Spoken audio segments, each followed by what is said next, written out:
शुरू करते हैं आज के इस वीडियो में। तो आज के इस वीडियो में हम बात करेंगे future of cyber attack. Future में आपके फ़ोन में किस तरह से साइबर अटैक हो सकता है, क्या नया तरीका आप साइबर अटैकर्स यूज़ कर रहे हैं।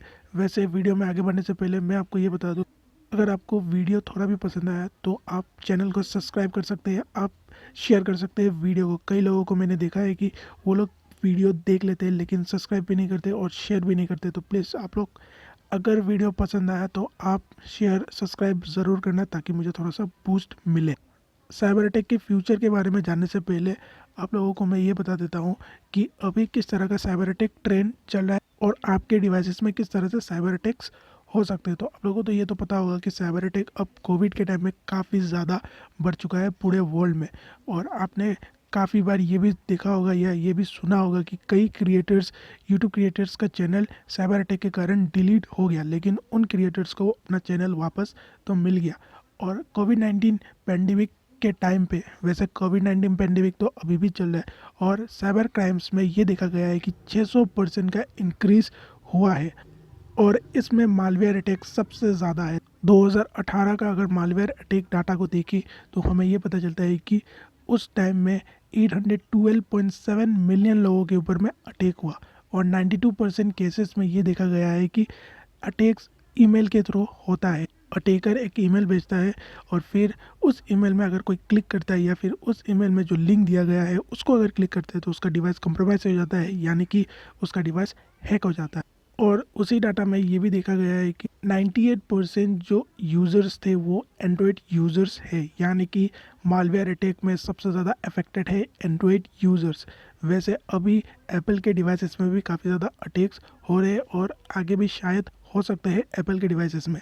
आपने पेगासस के बारे में तो सुना ही होगा।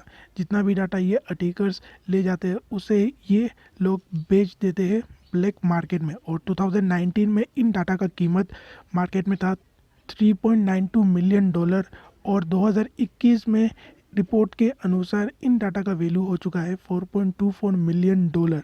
यानी कि आप देख सकते हो ब्लैक मार्केट में डाटा का वैल्यू काफ़ी ज़्यादा बढ़ चुका है। और 2021 में जो मार्केट वैल्यू था $4.24 मिलियन, ये सबसे ज़्यादा था। 17 साल में ये सबसे ज़्यादा हुआ। और कोविड के टाइम पे जिस तरह से लोग टेक्नोलॉजी में जुड़ रहे हैं, टेक्नोलॉजी के साथ कनेक्ट हो रहे, साइबर अटैक्स में भी स्काई रॉकेट लग गया है। अगर हम 1-2 सालों के साइबर अटैक रिपोर्ट्स को पढ़े तो हमें ये पता चलता है कि इन 1-2 सालों के अंदर में 5 से लेकर 6 तरह के साइबर अटैक सबसे ज़्यादा लोगों के ऊपर में हुआ। इस वीडियो में मैं आपको ब्रीफली इनके बारे में बता देता हूँ। सबसे पहले फिशिंग अटैक।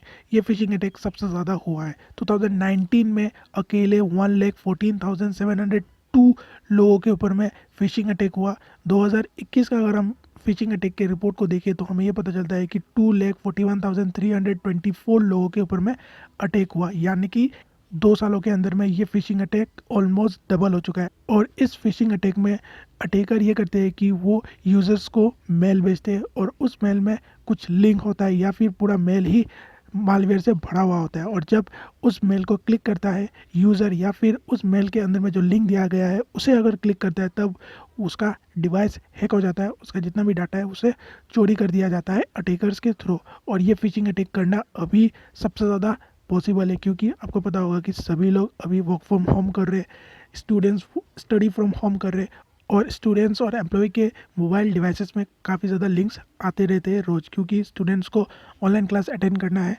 एम्प्लॉयज़ को ऑनलाइन मीटिंग्स अटेंड करना है। तो ऑनलाइन क्लासेस के लिंक या फिर मीटिंग लिंक के बहाने अटैकर्स इजीली स्टूडेंट और एम्प्लॉयज़ के ऊपर में अटैक कर सकते हैं। दूसरा हो गया रैंसमवेयर अटैक। इस तरह का अटैक आपको ज़्यादातर यूज़र्स के ऊपर में देखने को नहीं मिलेगा। इस तरह का अटैक ज़्यादातर कंपनीज़ के ऊपर में होता है। और इस अटैक्स में जो अटैकर्स होते हैं वो कंपनीज़ के डिवाइसेस को या फिर कंपनी के जो सिस्टम है उसको एकदम लॉक कर देते हैं, उनके जितने भी फाइल्स हैं उनको लॉक कर देते हैं। क्योंकि आपको पता होगा कि कंपनीज़ के पास यूज़र का सबसे ज़्यादा डाटा होता है। कंपनी यूज़र से लीगल वे में डाटा कलेक्ट करती है और कभी कभार कंपनीज इलीगल वे में डाटा कलेक्ट करती है यूज़र से, और लीगल और इलीगल दोनों तरह के डाटा इन कंपनीज़ के पास होता है। और रैंसमवेयर अटैक के थ्रू अटैकर्स ये करते हैं कि उन कंपनीज़ के जो सिस्टम है उनको ही डायरेक्टली ब्लॉक कर देते हैं और कंपनी उन डाटा को एक्सेस नहीं कर पाती है। अटैकर्स फिर कंपनी को ये कहते हैं कि हमें इतने पैसे दीजिए, तभी हम जाके आपको आपका फ़ाइल देंगे। और अगर कंपनी इन पैसों को देने से मना कर देती है तो वो अटैकर्स इन डाटा को या तो डिलीट कर देते या फिर ब्लैक मार्केट में बेच देते। और आपने इस तरह का रैंसमवेयर अटैक न्यूज़ में काफ़ी ज़्यादा सुना होगा। गवर्नमेंट कंपनीज, प्राइवेट कंपनीज के ऊपर में ये सबसे ज़्यादा अटैक होता है। तीसरा हो गया पासवर्ड कॉम्प्रोमाइज़। गूगल के एक सिक्योरिटी सर्वे में ये पाया गया है कि ऑलमोस्ट 52% लोग सेम पासवर्ड को हर जगह यूज़ करते हैं। इसके कारण अटैकर्स को काफ़ी ज़्यादा इजी होता है किसी के डिवाइस में अटैक करने में और वहाँ से ज़्यादा डाटा को चोरी करने में। क्योंकि अगर अटैकर आपके एक डिवाइस में अटैक कर रहे, लेकिन क्योंकि आपने सेम पासवर्ड आपने अलग अलग डिवाइसेस में यूज़ किया है, तो इसके कारण क्या होता है कि अटैकर्स को बोनस के नाम पे आपसे कई गुना ज़्यादा वो लोग डाटा चोरी कर सकते हैं, क्योंकि आपने सेम पासवर्ड को हर जगह यूज़ किया है।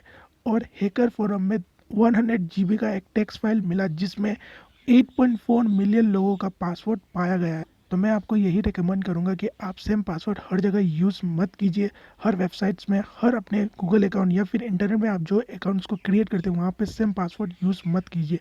नहीं तो अटैकर्स को काफ़ी ज़्यादा ईजी रहेगा आपका डाटा को चोरी करने में। और आप एक स्ट्रॉन्ग पासवर्ड सेट करके रखिए और उसे टाइम टू टाइम चेंज भी कीजिए। चौथा हो गया आइडेंटिटी थीफ्ट। इसमें क्या होता है कि अटैकर्स अलग अलग जगह में अटैक्स करते हैं, यानी कि अटैकर्स अलग अलग एप्लीकेशंस में या फिर वेबसाइट्स को अटैक करते हैं। जहाँ पे आपने अगर वेबसाइट और या ऐप को यूज़ किया है तो आपका उस वेबसाइट या ऐप में जो डाटा है वो भी कॉम्प्रोमाइज़ हो जाता है, वो भी अटैकर्स ले जाते हैं। और अटैकर्स उन डाटा का इस्तेमाल करके आपको फिर जाके टारगेट करते हैं और इसके कारण आपका प्राइवेसी काफ़ी ज़्यादा वॉयलेट भी हो जाता है। वैसे अगर आप कभी जीमेल के प्रमोशन सेक्शन में जाके मेल्स को चेक करोगे तो आपको ये पता चलेगा कि आपने कई वेबसाइट्स में विजिट किया तो उसका प्रमोशन मेल तो आपको मिलता है, लेकिन आपने जिस वेबसाइट में कभी विजिट ही नहीं किया या जिस तरह का प्रोडक्ट आपने कभी सर्च भी नहीं किया, उस तरह का प्रोडक्ट भी आपको प्रमोशन मेल के नाम पे देखने को मिलता है। तो इसके पीछे दो रीज़न हो सकता है। तो आप कभी किसी एप्लीकेशन को यूज़ करते हो या फिर वेबसाइट को यूज़ करते हो तो वो लोग आपका डाटा दूसरे कंपनी के साथ शेयर करते हैं। इसके कारण दूसरे कंपनीज को आपका डाटा मिल जाता है। उसके बाद वो लोग प्रमोशन मेल करते हैं या फिर दूसरे कंपनीज ब्लैक मार्केट से आपका डाटा परचेज कर लेते हैं इन अटैकर से और उसके बाद आपको वो लोग मेल करते हैं प्रमोशनल मेल। ये दो रीज़न हो सकता है सबसे ज़्यादा। आप अगर गूगल करोगे तो आपको ये पता चलेगा कि कई लोगों का पर्सनल डाटा को डार्क वेब में बेचा गया है। इसके कारण मैं आपको यही रिकमेंड करूंगा कि आप कभी भी किसी भी वेबसाइट में विजिट किया है तो उस वेबसाइट को कुकीज़ का परमिशन मत दीजिए, या फिर आप अगर कभी भी किसी भी एप्लीकेशन को यूज़ करते हो तो उस ऑल टाइम डिवाइस एक्सेस का परमिशन मत दीजिए। एंड्रॉयड में ये ऑप्शन अब आने लगा है कि आप किस तरह का परमिशन उस ऐप को देना चाहते हो, तो वहाँ पे आप all time device access permission मत दीजिए। और आपको एप्पल डिवाइसेस में भी इस तरह का परमिशन वाला ऑप्शन देखने को मिलेगा। वैसे एप्पल डिवाइसेस वाला परमिशन काफ़ी ज़्यादा स्ट्रॉन्ग है। और अगर आप गूगल करते हो तो आपको ये पता चलेगा कि एप्पल और फेसबुक के बीच में ये जो एप्पल का नया परमिशन वाला सेटिंग है, इसको लेके काफ़ी ज़्यादा विवाद भी हुआ है। पांचवा हो गया इनसाइडर थ्रेड। इसमें यूज़र का तो कुछ डायरेक्ट कनेक्शन नहीं होता है। इसमें यह होता है कि कंपनी के एम्प्लॉयज़ ही कंपनी के यूज़र का डाटा बेच देते हैं कुछ पैसे एक्स्ट्रा कमाने के चक्कर में। तो इसमें यूज़र डायरेक्टली कुछ कर नहीं सकता है। हाँ, कंपनी को एक्शन लेना चाहिए और एक कंपनी एक्शन भी लेते हैं ऐसे एम्प्लॉयज़ के ऊपर में जो यूज़र का डाटा बेच देते हैं या फिर अटैकर्स को हेल्प करते हैं उस कंपनी का डाटा चोरी करने में। तो ये तो रहा कुछ लेटेस्ट ट्रेंड, किस तरह से साइबर अटैक्स अभी लोगों के ऊपर में हो रहा है। और इस तरह का अटैक्स आपको आने वाले फ्यूचर में भी काफ़ी ज़्यादा देखने को मिलेगा, क्योंकि अभी लोग internet of thing, artificial intelligence के ऊपर में काफ़ी ज़्यादा ध्यान दे रहे हैं। काफ़ी ज़्यादा उन लोग इंटरनेट ऑफ थिंग और आर्टिफिशियल इंटेलिजेंस के साथ कनेक्ट भी हो रहे हैं। और इससे बचने के लिए आपको अगर टिप्स चाहिए तो आप गूगल में या फिर यूट्यूब में सर्च कर लीजिए, आपको हज़ारों लाखों आर्टिकल्स इसमें मिल जाएंगे। आप उन आर्टिकल्स को पढ़ के या फिर वीडियोस को देख के आप अपने आप को सेव कर सकते हो इन साइबर अटैक्स से। अब हम बात करते हैं फ्यूचर में किस तरह का अटैक होने वाला है और फ्यूचर में आपको किस तरह का अटैक्स देखने को मिलेगा। यहाँ पे मैं फ्यूचर लेके चल रहा हूँ 2028 या फिर 2030 तक आपको इस तरह का अटैक्स देखने को मिलेगा, या फिर इससे पहले भी आपको इस तरह का अटैक्स देखने को या फिर सुनने को तो मिलेगा ज़रूर। सबसे पहले सिंथेटिक वॉइस का इस्तेमाल करके यूज़र के ऊपर अटैक्स हो सकता है। इसका मतलब ये हुआ कि वॉइस असिस्टेंट यानी कि गूगल असिस्टेंट, सीरी या फिर एलेक्सा का इस्तेमाल करके अटैकर्स आपके ऊपर में अटैक कर सकते हैं। क्योंकि आपको ये पता होगा कि वॉइस असिस्टेंट्स के साथ अगर आपने कभी बात किया तो आप अभी इंसानों के आवाज़ और इन असिस्टेंट्स के आवाज़ में आप ज़्यादातर डिफरेंस नहीं कर सकते हो कि कौन सा टेक्नोलॉजी वाला आवाज़ है और कौन सा आदमी का रियल आवाज़ है। और इसके चलते आपके ऊपर में स्कैम हो सकता है। इन वॉइस असिस्टेंट का इस्तेमाल करके आपके साथ स्कैम हो सकता है। आपका पर्सनल डाटा है, फॉर एग्जांपल आपका बैंक डाटा कलेक्ट ये लोग इजीली कर सकते हैं और आपको पता भी नहीं चलेगा कि सामने वाला वॉइस असिस्टेंट का इस्तेमाल करके आपका डाटा चोरी कर लिया है। ट्विटर में आप स्पेस क्रिएट कर सकते हो, फिर आप आपस में बात कर सकते हो ट्विटर में। फिर हो गया क्लब हाउस में आप मीटिंग्स को क्रिएट करके आपस में बात कर सकते हो।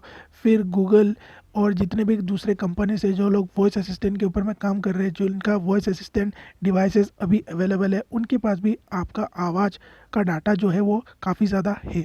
तो अगर अटैकर्स उन कंपनीज़ के ऊपर में अटैक कर आपका वॉइस डाटा को चोरी कर लेते हैं तो इसका भी काफ़ी ज़्यादा गलत इस्तेमाल हो सकता है। और आने वाले टाइम में वॉइस डाटा ये सबसे बड़ा कंसर्न होगा प्राइवेसी के मामलों में। और किस तरह से हमारा वॉइस का डाटा को इस्तेमाल करके गलत काम किया जा सकता है, कमेंट करके आप मुझे ज़रूर बताना, मैं भी देखूँ कि किसका कितना दिमाग चलता है। दूसरा हो गया कैमरा डाटा ब्रीच। आप सबने तो ये देखा होगा कि अभी हर जगह पे सिक्योरिटी कैमरा लगाया जाता है ताकि क्राइम को प्रिवेंट कर सके, या फिर अगर क्राइम हुआ तो उन सिक्योरिटी कैमरास को चेक करके सबूत जुटाया जा सके। लेकिन अगर ये सिक्योरिटी कैमरा कॉम्प्रोमाइज़ हुआ, अगर सिक्योरिटी कैमरा का रिकॉर्डिंग लीक हुआ तो प्राइवेसी वॉयलेट हो सकता है। क्योंकि सिक्योरिटी कैमरास आपको हॉस्पिटल, कंपनीज में, जेल में, पुलिस स्टेशंस में देखने को मिलता है। फ्यूचर में पॉसिबिलिटी है सिक्योरिटी कैमरा के ऊपर अटैक हो। अब इन अटैक्स को प्रिवेंट करने के लिए तो जिसने कैमरा को लगाया है उनको ही काम करना पड़ेगा, उनको ही अपना सिस्टम को स्ट्रॉन्ग करना पड़ेगा ताकि उन कैमरास के ऊपर में अटैक्स ना हो। तीसरा हो गया ऑनलाइन पेमेंट ऐप फ्रॉड। ये तो आपने काफ़ी बार सुना होगा, इस तरह का न्यूज़ आपको काफ़ी बार सुनने को मिला होगा। लेकिन अभी साइबर अटैकर्स इसको एक नेक्स्ट लेवल में ले जा सकते हैं। वो लोग डायरेक्टली ऑनलाइन पेमेंट ऐप को ही टारगेट करेंगे और वहाँ से यूज़र्स का क्रेडिट कार्ड, डेबिट कार्ड या फिर यूपीआई का इंफॉर्मेशन चोरी कर लेंगे। फिर दूसरे ऐप में उन क्रेडिट कार्ड या फिर डेबिट कार्ड का डाटा का इस्तेमाल करके कुछ परचेज करेंगे। और ये करना अटैकर्स को ईजी भी होगा, क्योंकि आपने देखा होगा अब हर कोई कंपनी, चाहे वो एप्पल हो या फिर रियलमी, ओप्पो, गूगल, सब लोग अब अपना खुद का इकोसिस्टम क्रिएट कर रहे हैं। जैसे कि एप्पल का एग्जांपल मैं आपको यहाँ पे देता हूँ।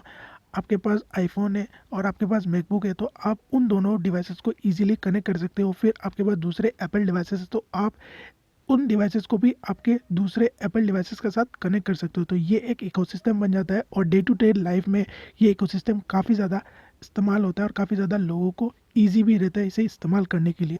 और काफ़ी लोगों को इस तरह का इकोसिस्टम काफ़ी ज़्यादा पसंद आता है। लेकिन इस इकोसिस्टम के कारण अटैकर्स को काफ़ी ज़्यादा फ़ायदा हो जाता है। अगर अटैकर आपके एक डिवाइस में अटैक करे, लेकिन क्योंकि आपका डिवाइस दूसरे डिवाइसेस के साथ भी कनेक्टेड है तो आपका दूसरा डिवाइसेस का डाटा भी चोरी होने का काफ़ी ज़्यादा हाई चांसेस होता है। कनेक्टेड इकोसिस्टम का डे टू डे लाइफ में काफ़ी ज़्यादा इम्पोर्टेंट है और काफ़ी ज़्यादा लोगों को ईजी भी प्रोवाइड कराता है। लेकिन कनेक्टेड इकोसिस्टम का डिसएडवांटेज ये भी है कि अटैकर ज़्यादा डाटा कलेक्ट कर सकते हैं यूज़र का। इसको प्रिवेंट करने के लिए तो कंपनीज़ को ही काम करना पड़ेगा, कंपनीज़ को ही अपना डिवाइस को इस तरह से सिक्योर करना पड़ेगा ताकि लोगों का डाटा कम से कम चोरी हो। मैं आपको एक डिस्क्रिप्शन में लिंक दे दूंगा, वहाँ जाके आप ये चेक कर सकते हो क्या आपका गूगल अकाउंट या फिर एप्पल iOS अकाउंट का डाटा लीक तो नहीं हुआ है, या फिर आपने उन अकाउंट से किसी वेबसाइट में लॉगिन किया है या फिर किसी एप्लीकेशन में लॉगिन किया है और उस एप्लीकेशन का या फिर उस वेबसाइट का डाटा तो लीक नहीं हुआ है। डिस्क्रिप्शन में जो लिंक दिया गया है वहाँ जाके आप इसे ईजिली पता कर सकते हो। वैसे आपका फ्यूचर ऑफ साइबर अटैक को लेके किस तरह का ओपिनियन है, कमेंट करके मुझे ज़रूर बताना। और वीडियो कैसा लगा ये भी कमेंट करके मुझे ज़रूर बताना। और वीडियो अगर थोड़ा भी पसंद आया तो लाइक, शेयर, सब्सक्राइब ज़रूर कर देना।